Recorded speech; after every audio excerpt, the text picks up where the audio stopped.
Hi everyone and welcome to today's General Hospital recap. As always, don't forget to subscribe so you don't miss any of our videos or recaps. Let's get right to it. Alright, so at the Metro Court, Nina has something for Carly. It's a printout of all the responses for Jocelyn's stories, and it's like this thick. There's a lot of papers there. So there's a really sad story about an 11-year-old boy who passed away, and his organs were donated and his parents don't know exactly where they went, so he's possibly a match, but the blood type doesn't match. Carly knows this, but she wants to keep the letters even if they're not matches, because she wants to contact the parents just to say how grateful she is for them reaching out to her. So Nina offers Carly that she can have someone else step in if it gets to be too much for her. Hi Ika! Hello! They're converging, just so you know. And Carly asks why this is so important to Nina, and Nina, at first she makes it all about business, but honestly, we both think there's something more here. Ika, come on. Say hi. Say your daily hi to the people. Hello. Oh, good girl. Good girl. Good girl. Okay. Okay. Be a good girl. Alright, so Nina says that it makes her feel good because her time as a mother came and went when she was in that coma, and it kind of makes her feel motherly, or just like she's making a friend, you know? So Nina's got to get back to the office. She's trying to get things together before they lose Julian once and for all. So Jocelyn comes in. They aged her up, but I think we've seen her this age before, I think. But like, she's aged up a lot. I'd say like 14 years old approximately. She wants Carly to stop the search for her donor. Well, that's a plot twist. So apparently I had assumed that someone, well, okay, one, I don't know, I honestly cannot remember if we've seen aged up Jocelyn this much. We might have, but when she was young-ish, it didn't really like matter as much. But at this age, nobody consulted her about this story being made public. So I guess if she was like in the 10-year-old, arena, that it wouldn't have made that much of a difference. But at 14, like, I don't know. I just kind of assumed maybe they would have told her. But yeah, nobody ran this past Jocelyn. I can't get my thought together. I hope you get what kind of I'm saying. So she doesn't see why this has to be public knowledge, and apparently the kids make fun of her, and she wants to be normal again, but you can't unring that bell, Jocelyn. Like, once they know, they know. Like, stopping the search isn't going to change anything, but whatever. She threatens to live with JAX'S and never come back if Carly doesn't stop this, and Carly says that she wants to safeguard her health, but Jocelyn says she has her dad on her side and that she's hurting her trying to help her. At Parker's room, so it's a lot for Sunny to take in right now, which is understandable. And Alexis calls, and Christina is like, nope, I can't right now, so she doesn't answer the phone. So Sunny, basically what he's saying is like he didn't realize it worked this way, that someone could know a little later in life that they're gay, possibly. Like, the people he knows, they knew from the time they were kids. That's his experience with it. And apparently he had a long history when he was growing up in Brooklyn of knowing gay men. Like, it wasn't, so Christina didn't realize, I guess, how much of a circle he had. She chronicles her time with Wesleyan with Parker, and Sunny asks if she would have told him if he hadn't caught her, and she's like, probably not, to be quite honest with you. So Sunny knows, Alexis knows now, and Christina says that Alexis wanted her to tell him, but she was afraid to. So Christina says that with everything, the questioning and the situation with Parker and everything going on, like, she was scared, and she was scared that he wouldn't love her anymore. So he says that she can tell him anything. Like, it doesn't matter, she can tell him anything. And he may not understand sometimes, but it won't change the way he feels about her. So she doesn't know what she's going to do with Aaron. She likes him, but she feels a deeper connection with Parker, and it worries him because, like, Parker was a professor, Christina, and just the history and the age difference, but the power dynamic difference. He doesn't say those words, Alexis will, but that's basically, and that she's not right for her. So of course Sunny will accept her no matter what, what her sexuality is, anything. And like, I had faith in him. I knew it, you know. At Perks Coffee, Alexis is there. That's where she called Christina from, because Christina's not at work and Christina didn't come home last night. And the DA is also there and wants to talk to her about the arraignment. And apparently also the American Bar Association is going to charge her with a violation of conduct because of being Carlos's attorney, and she advised him not to take the deal that would have incriminated her husband, so they feel that she wasn't working for the best interest of her client and she could get disbarred. So he advises her to talk to Diane because, yeah, she's looking at disbarment right now.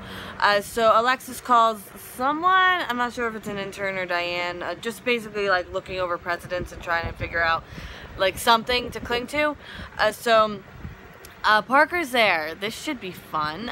So Parker said that she had no idea Christina worked at Perks, and because Alexis like, I think it's ironic, like I think it's too coincidental. You're in town and you're at Christina's work, and I'm like, oh, Alexis, it's way past that right now. So Parker tells Alexis that she and Christina spent the night together.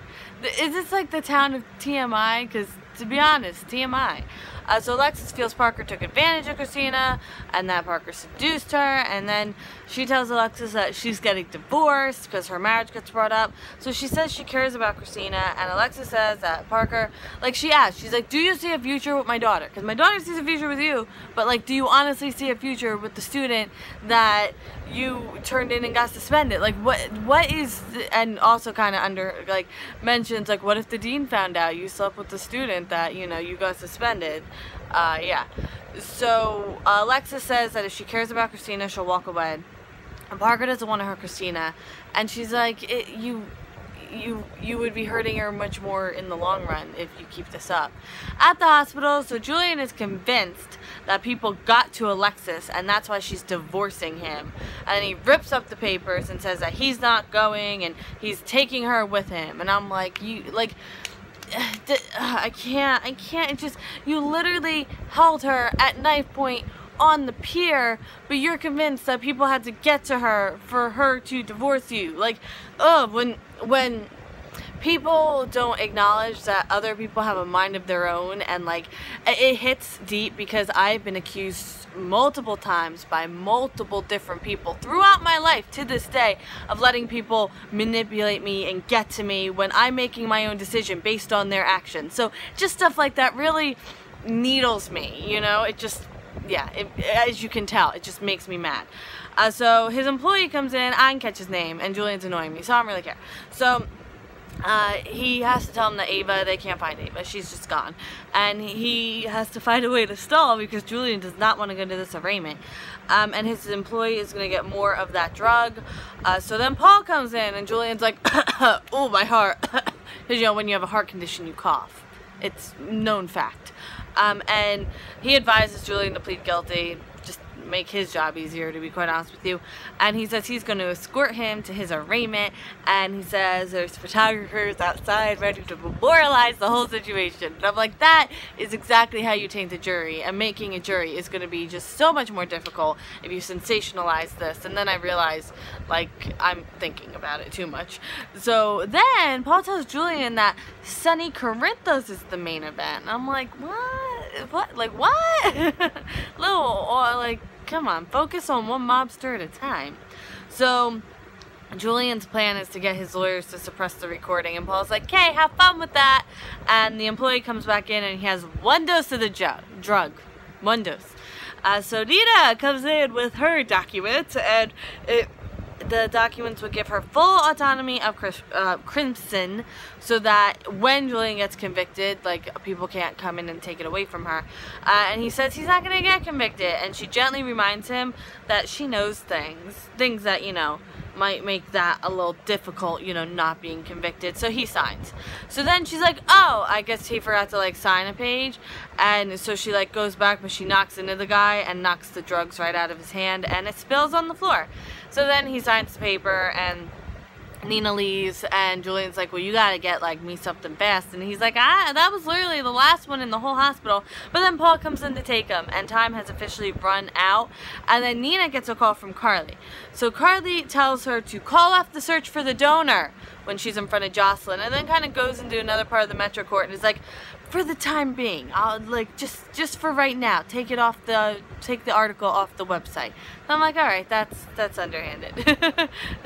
What you'd expect from Carly. So at Cassadine Island, Sam and Jason are on Cassadine Island, in case you forgot, because we haven't seen them in like a full week, even though we've been at the location.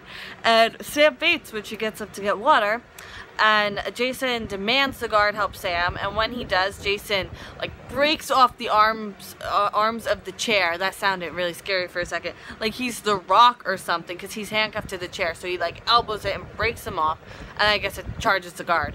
So then Sam, turns out she legitimately fainted. It wasn't a tactic, and Jason cuffed the guards with his handcuffs, and they're headed downstairs. So Lulu has a gun on Valentine, and then she drops the gun. So, because like Valentine's like, I'll shoot if you shoot. So, there's really, that was always going to be the case. So unless she just came in and straight up shot him in the chest off guard, that was, yeah, not the best plan probably.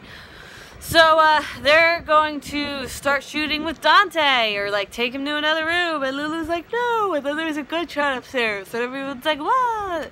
And then Jason comes downstairs shooting, and Ava's like, you're gonna get us all shot. And I'm like, can you not be grateful for one thing in life? And now he and Dante have the upper hand, they have the guns, and they have to find Valentine because he fled. So Jason hunts him down, he's hiding in a room, barricaded the door, and Valentine is still trying to act like he has the other upper hand. He's like, you should have run when I told you to, this, that, and the other thing. And then Lulu decides not to tell them about the skeleton that may or may not be her father, and Ava wants to leave, and they're like, no, we have to wait for Jason. So now end scene. So Sunny meets back with Carly at the Metro Court. That seems to be like home base for them right now. Nina comes back.